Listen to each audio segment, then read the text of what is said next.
Olá, esse é o programa Academia em Debate e hoje estaremos tratando de um tema que nós temos certeza haverá de despertar em você algumas emoções e alguns questionamentos.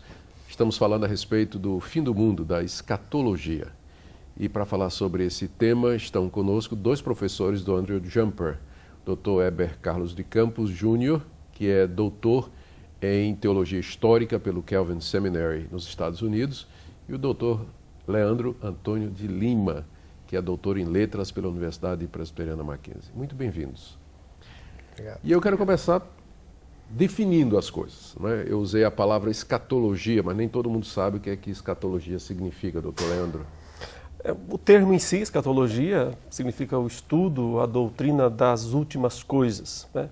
Portanto, diria a respeito às coisas relacionadas ao fim dos tempos, ao fim do mundo. E esse é um conceito distintamente cristão ou está presente em outras religiões? Que um dia o mundo vai acabar? A maioria das religiões crê que um dia esse mundo vai passar por algum tipo de transformação, vai acabar. Não é um conceito exclusivo do cristianismo, não. Sim. E, doutor Heber, haveria então, você poderia explicar qual então é a diferença principal entre a maneira como o cristianismo olha para o fim do mundo e a maneira como as outras religiões encaram esse fim do mundo? O que é distintivo do cristianismo? Eu estou meio gaguejando hoje porque o tema é emocionante. Né? Eu creio que a maioria do público que nos ouve está acostumado a ver filmes que mostram essas questões do fim terminarem normalmente em catástrofes. E também ter essa sensação de que o ser humano pode achar uma solução em meio a essa catástrofe para sobreviver. Nesse sentido, o cristianismo é muito distinto.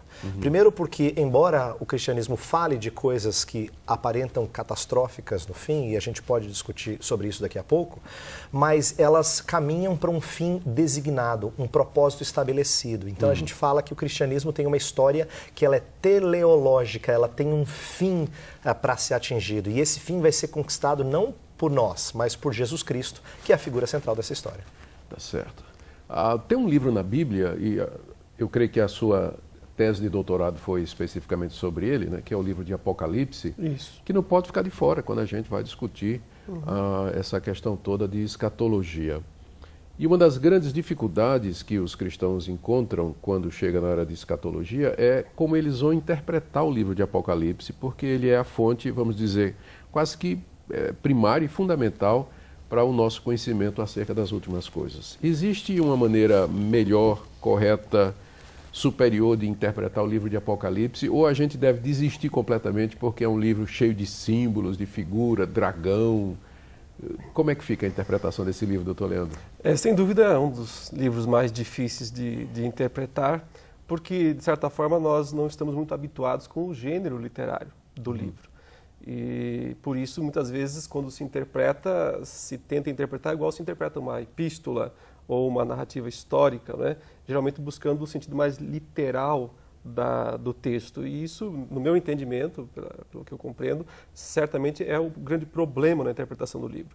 Agora, se nós considerarmos que a literatura apocalíptica, como um estilo literário próprio, já existia há muito tempo, então lá nós percebemos que existem algumas regras de interpretação que tem que buscar, não o sentido literal, mas o sentido simbólico, né? Justamente o simbolismo sempre aponta para uma realidade, mas é preciso buscar as bases desse simbolismo, em cima de que o autor constrói esses simbolismos. E no caso do Apocalipse, especificamente, ele é construído sobre o Antigo Testamento, né?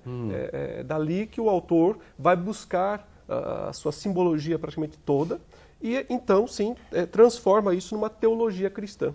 Você falou em simbolismo, deixa eu pegar aqui um exemplo de como essa questão simbólico, literal, é definitivo e crucial para a interpretação do Apocalipse e também da construção de uma escatologia.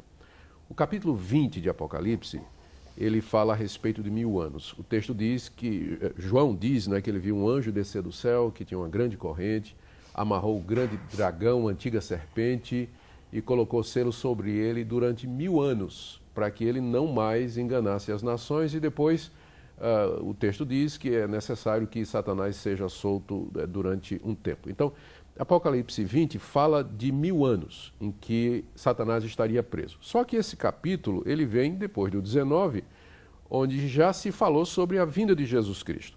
Se você interpreta literalmente, quer dizer que depois da vinda de Cristo, você vai ter 1000 anos literais de reinado de Cristo sobre a terra. Se você não interpreta literalmente, como é que fica? Aqueles 1000 anos são uma referência a quê? Você pode explicar para nós? Ok, sim. Aí entra toda a discussão, né, relacionada às posições escatológicas clássicas, como pré-milenismo, amilenismo, pós-milenismo, depende em grande medida da interpretação do capítulo 20 de Apocalipse, que é o único em toda a Escritura a mencionar explicitamente um reinado de 1000 anos, né, fechados. Então, se você tem uma perspectiva de interpretar o livro como literal, realmente parece a ideia de que haverá um reinado milenar, literal, de Cristo na Terra após a segunda vinda, que seria descrita no capítulo 19. No entanto, a nossa perspectiva é que, como o livro inteiro não deve ser interpretado literalmente, e não há outros textos na Bíblia apontando para um milênio literal, também esse do capítulo 20 tem um sentido simbólico, né? Que, segundo uma posição que chama-se amilenismo, interpreta como sendo uma descrição de toda a dispensação cristã, né, que vai desde a primeira vinda de Jesus até a segunda vinda de Jesus. Então, de acordo com o amilenismo, Dr. Eber, de acordo com o amilenismo, o milênio, os 1000 anos referidos lá em Apocalipse 20, eles são simbólicos e devem ser interpretados como correspondendo ao período entre a primeira vinda de Cristo, que já aconteceu, e a segunda que vai acontecer, não é isso? Sim. Então, hoje nós estaríamos vivendo o milênio, é isso? Sim, e é importante destacar que o próprio termo é infeliz e as pessoas acham que quem é amilenista não acredita em milênio, porque a palavra literalmente significa não milênio. Mas ninguém desacredita que haja milênio. Ninguém desacredita no texto de Apocalipse 20, e amilenistas também não negam o texto. Só que essa posição, amilenista, ela é uma posição que entende que a não literalidade está nos 1000 anos, não nas coisas narradas ali. Em outras palavras, não é que tudo que está ali não seja verdadeiro. É importante explicar, porque as pessoas acham que dizer que não é literal significa que tudo aquilo lá é fantasioso. Não, tudo aquilo lá tem um sentido. Mas significa que os 1000 anos, eles representam um período antes do que pensar em 999, 1000, né? Literalmente. Há muitas, inclusive outras correntes, por exemplo, há pós-milenistas que não acreditam na literalidade de 1000 anos. Há pré-milenistas que não acreditam, às vezes, falam menos na literalidade dos 1000 anos, como, por exemplo, alguns que são progressivos. Então, a ideia de ter 1000 anos literais, ela é julgada por alguns como sendo inegociável, mas não é verdade que todos na teologia cristã defendem isso. O importante é entender que no sistema amilenista, 1000 anos é um período de reinado de Jesus Cristo entre a sua primeira e segunda vinda, como o professor Leandro colocou, e que nós experimentamos as coisas relacionadas a esse período. E eu diria uma só para fechar essa colocação. Quando fala de Satanás impedido de cegar as nações, a gente percebe, exato. Então a gente percebe que o próprio crescimento do evangelho atingindo várias etnias nesse período após a primeira vinda de Jesus é uma das evidências de que agora o evangelho está triunfando, né? A despeito do que as pessoas pensem de problemas com a igreja, de que a igreja é isso, é aquilo, sofre isso, aquilo outro. Na história narrada nas Escrituras, o evangelho está triunfando, está alcançando regiões diferentes deste mundo. Se me permite complementar, aí a gente volta à primeira pergunta, que é a escatologia, né? Escatologia é o estudo do fim dos tempos, mas quando começa o fim dos tempos? O fim dos tempos ainda está por vir? É o futuro? No Novo Testamento, não. O fim dos tempos começa com a primeira vinda de Jesus e os eventos relacionados a ela, né? A morte de Cristo, a ressurreição de Cristo, a subida de Jesus aos céus, sua ascensão, o derramar do Espírito Santo. Pedro, né, no dia de Pentecostes, diz: hoje começaram os últimos dias, né? Se cumprindo aquilo que Joel disse. Então, o Apocalipse, nesse caso, não diz respeito apenas, ele não ensina apenas as coisas que vão começar algum dia lá no futuro, mas ele, na verdade, narra a história que vai da primeira até a segunda vinda de Jesus. De acordo, então, com o seu pensamento, Satanás está amarrado? Nesse exato instante ele está, porque Jesus, na sua primeira vinda, amarrou o valente. E por isso foi possível saquear a casa dele. E como é que então a gente vai explicar aquelas passagens da Bíblia do tipo assim, resista ao diabo, ele fugirá de vós, tenham cuidado porque Satanás é como um leão que ruge procurando alguém para devorar. Se ele está amarrado, ou ele está amarrado ou não. O que é que significa estar amarrado então? Eu acho que o texto dá uma dica dizendo que ele está impedido de realizar certas coisas, não está impedido de atuar de qualquer maneira. Então, assim, a Bíblia deixa claro que existe um inimigo que está rondando e procurando quem devorar, mas ele é limitado nas coisas que ele pode fazer. E essa é uma das evidências do triunfo, que ainda não se mostrou, do triunfo de Jesus Cristo, que ainda não se mostrou plenamente, mas vai se mostrar plenamente e já é sinal de algo extraordinário. Uma coisa importante para os crentes que estão nos ouvindo atentarem é que quando eles leem o Novo Testamento e veem todas aquelas expulsões de demônios no período do Novo Testamento, Jesus, os apóstolos, eles veem aquilo e ficam com a impressão de que aquilo é algo para acontecer em todo e qualquer momento e esquecem de que era uma evidência de que o grande rei estava vencendo as hostes malignas. Então era uma evidência do seu poder e do início de um período de reinado que estava triunfando sobre os poderes malignos. Colossenses 2,15 fala triunfar neles na cruz. Uma das acusações que se faz a essa leitura que vocês estão fazendo aí da escatologia é que essa posição ela tende a interpretar figuradamente as promessas que Deus fez a Israel. Deus prometeu à nação de Israel uma terra, um reino, fez promessas a respeito do Messias, que um descendente de Abraão se assentaria no seu trono. E agora essa posição, que é conhecida como amilenismo, diz que tudo isso se cumpre na igreja. Então, como é que é isso? Não é inconsistência? Não é? Geralmente o pessoal amilenista, que é mais reformado, eles usam o método gramático histórico, não é? Que é um método de interpretação mais literalista. E agora, quando chega a escatologia, tudo que é de Israel é espiritualizado para a igreja. Como é que fica isso, professor Leandro? O próprio Novo Testamento faz isso. O ponto central aqui é esse. O Novo Testamento apropria-se das promessas do Antigo Testamento e as espiritualiza em várias maneiras. Então, isso não é uma coisa que os amilenistas fazem, é uma coisa que a Bíblia faz.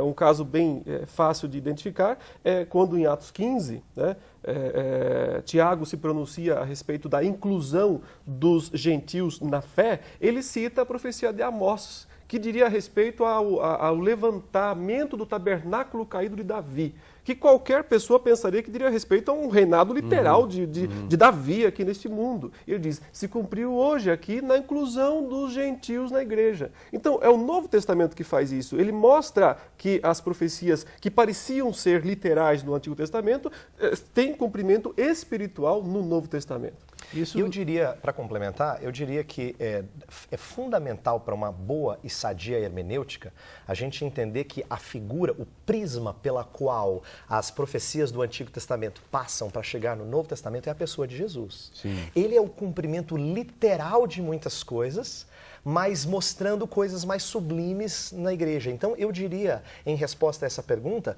que há um cumprimento literal de todas essas coisas em Jesus Cristo. Ele é o verdadeiro israelita, ele é o descendente da mulher que esmaga a cabeça da serpente, ele é aquele que cumpre toda a jornada de peregrinação num deserto, não falha, cumpre toda a lei e conquista a entrada em lugar celestial. Quer dizer, tudo isso é reviver a história do Antigo Testamento, mas ampliar, de forma a alcançar agora muitas pessoas. Isso aí levanta uma questão que a gente vai ver no próximo bloco, que a produção ali já está dizendo que acabou nosso tempo aqui, na primeira parte. Como é que fica então a nação de Israel? Qual é o futuro de Israel dentro dessa perspectiva escatológica? Depois do nosso intervalo. Fique conosco.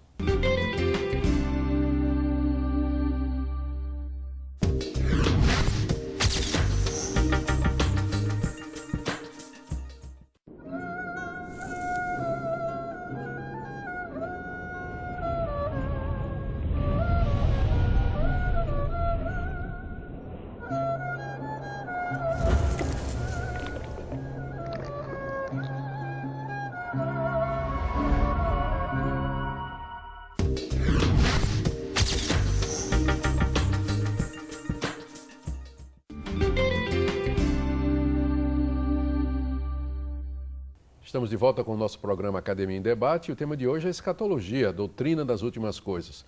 Para falar sobre isso, nós temos aqui no nosso estúdio o professor Heber Carlos de Campos Júnior, que é doutor em Teologia Histórica pelo Calvin Seminary nos Estados Unidos, e o doutor Leandro Antônio de Lima, que é doutor em Literatura, com ênfase em Literatura Apocalíptica aqui pela Universidade Presbiteriana Mackenzie.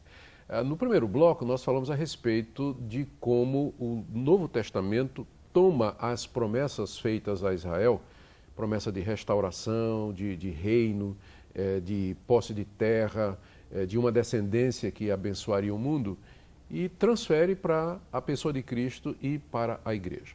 Se o que foi prometido a Israel já se cumpre em Cristo e na igreja, a pergunta é: o que é que resta para a nação de Israel dentro da escatologia, dentro do plano de Deus? A vinda de Israel, ou o retorno de Israel à Terra Prometida, né, em 1948, é um evento escatológico, faz parte do plano de Deus, tem um sentido teológico, histórico, dentro do plano da redenção. Professor Heber. Eu sei que criou-se uma expectativa muito grande desde 1948 de que as coisas estavam se cumprindo e que iam terminar. Muitos evangélicos e outros segmentos falaram de que as coisas estavam para acontecer, né? Principalmente herdando um movimento que surgiu no século XIX, que é o chamado pré-milenismo dispensacionalista, que entende o cumprimento literal dessas coisas em Israel. Meu entendimento desses eventos todos é que, por muitos momentos, acontecimentos no mundo nos chamam a atenção para coisas do fim. No caso, a vinda de Jesus Cristo e a consumação de todas as coisas. Mas elas não são necessariamente o cumprimento dessa ou aquela passagem. Eu acho que uma das falhas que acontece muito comumente no mundo evangélico é ver algum acontecimento político grandioso, atentado terrorista, alguma guerra, alguma coisa, e achar um versículo bíblico... Já vem a manchete. Exatamente. Fim dos tempos. A cumpriu o texto de Amós, ou que se cumpriu o texto... E eu acho que essa leitura quase que de adivinhação para tentar validar a Bíblia, ela não é saudável. A Bíblia ela apresenta que as coisas hão de se cumprir e ela fala, por exemplo, de um destino glorioso para Israel perto do fim. Romanos 11 fala de Israel ser de novo reenxertado na oliveira. E isso mostra que Deus tem planos redentores para Israel também. É frequente eu ouvir de amigos que têm posição diferente da minha, dizendo: Heber, eu não sabia que vocês pensavam coisas boas acerca de Israel, porque eles têm a impressão de que a gente despreza Israel totalmente, o que não é verdade. Romanos 11 fala de uma salvação que os atinge. Porém, o meu ponto é mostrar que nós não devemos achar que Deus dicotomize o seu plano redentor, tendo um plano para Israel e outro plano para a igreja. Eu acho que isso não é saudável e a Bíblia não nos permite fazer essa divisão, porque você divide o livro...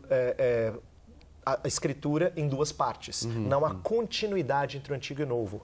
O professor Leandro, no primeiro bloco, falou uma coisa muito importante que eu acho que a gente precisa rever, que é a importância de ler o Novo Testamento com olhos no Antigo e não fazer essa dicotomia. Eu sinto que alguns evangélicos eles fazem a dicotomia pensando que as coisas que estão sendo profetizadas lá não acontecem nessa era agora, ainda vão acontecer. Então eles acham que há continuidade, mas essa continuidade ela é quebrada por um parênteses.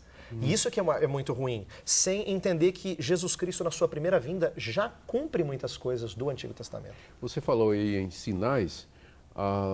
Jesus, no seu sermão escatológico, se referiu a uma série de eventos identificadores ou facilmente identificados na história, ou pelo menos, se não facilmente, coisas como guerra, terremoto, peste, fome, nação contra nação, a perseguição contra o cristianismo, e ele dizia que aquelas coisas eram como que sinais do fim.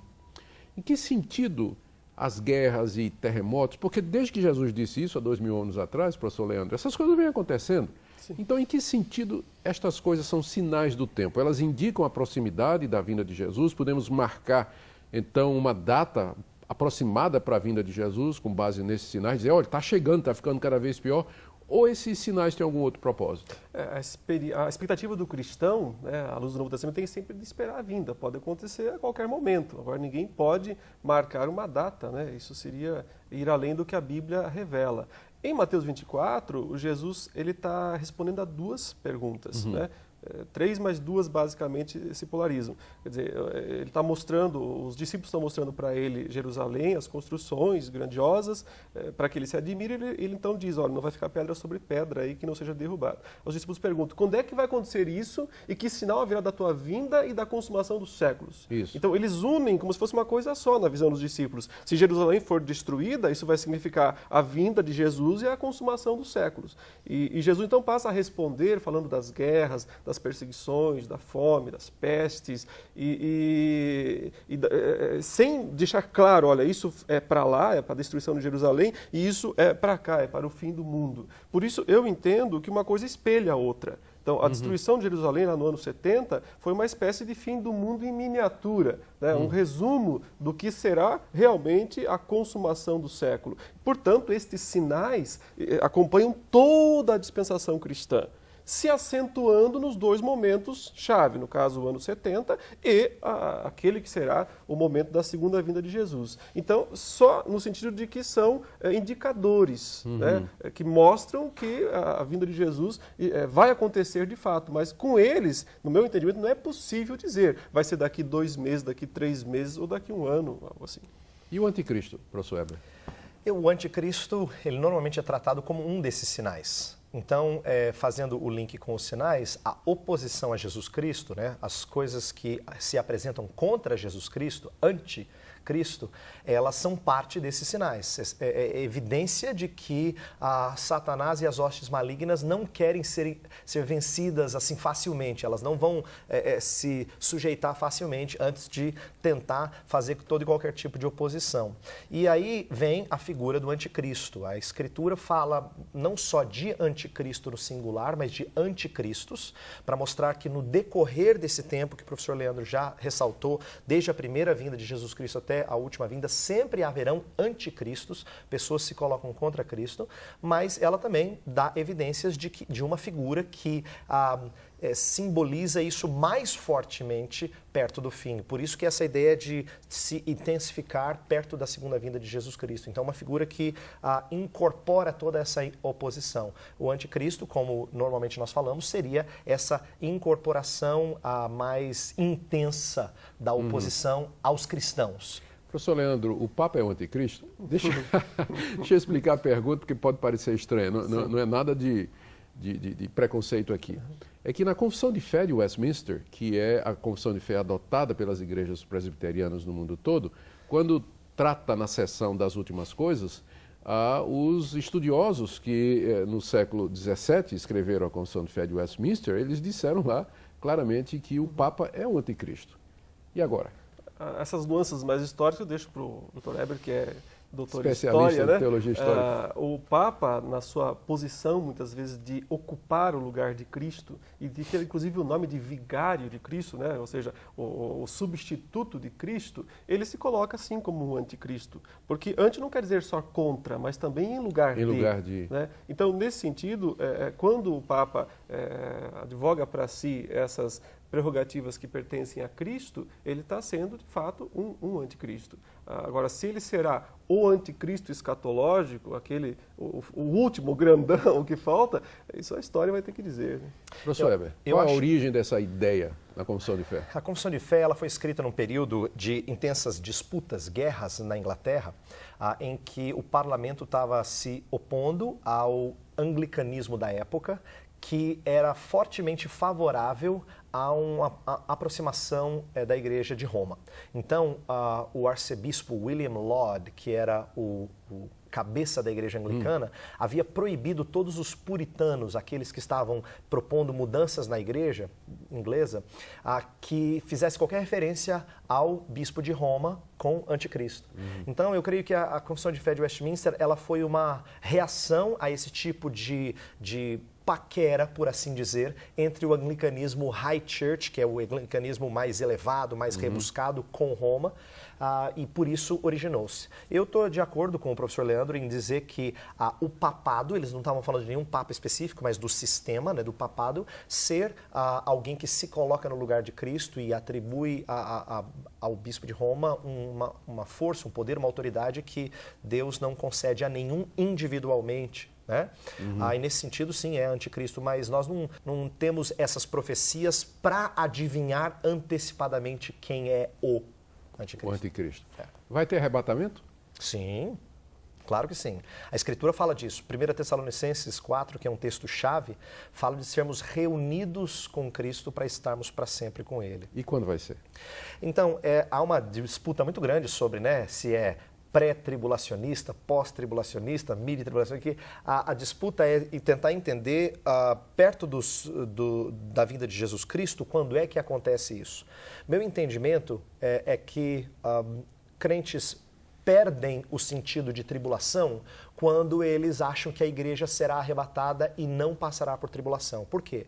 Porque o Novo Testamento é escrito para seguidores de Jesus Cristo. E os seguidores de Jesus Cristo passam por tribulação durante toda a história da igreja. Haverá uma última chamada de grande, maior do que as anteriores. Então, é estranho nós pensarmos que os cristãos seriam privados daquilo que eles passaram desde o tempo do Novo Testamento. Então, a primeira colocação que eu traria é que não é bom que nós entendamos que o arrebatamento acontece antes da grande tribulação, como se os crentes fossem privados de qualquer passagem na tribulação. Você concorda que os crentes vão passar na tribulação? Vão. Deus sempre retira o seu povo só na hora final. Veja, isso o Antigo Testamento já mostra, né? Quando Deus destruiu Sodoma e Gomorra, que é um tipo de fim do mundo em miniatura no Antigo Testamento, ele manda os anjos retirarem Ló e sua família e em seguida descem os flagelos para destruir. Então, o povo de Deus fica geralmente até o último momento. Quando tira o povo do Egito, ele presencia as pragas de Deus até que então tira o povo. Parece ser uma metodologia de Deus, permitir que o povo fique até a última hora para que veja também o poder de Deus no ato de julgar os seus inimigos. Exato. Relógio é quase que uma grande tribulação para o nosso programa, né? Aí a nossa produção já está dizendo que acabou. Muito obrigado pela presença de vocês aqui. O tema é muito vasto, merecia muito mais tempo para a gente discutir, mas a mensagem final que nós queremos deixar para você é essa: o Senhor Jesus Cristo haverá de voltar. E haverá de voltar em glória, haverá de voltar para julgar o mundo.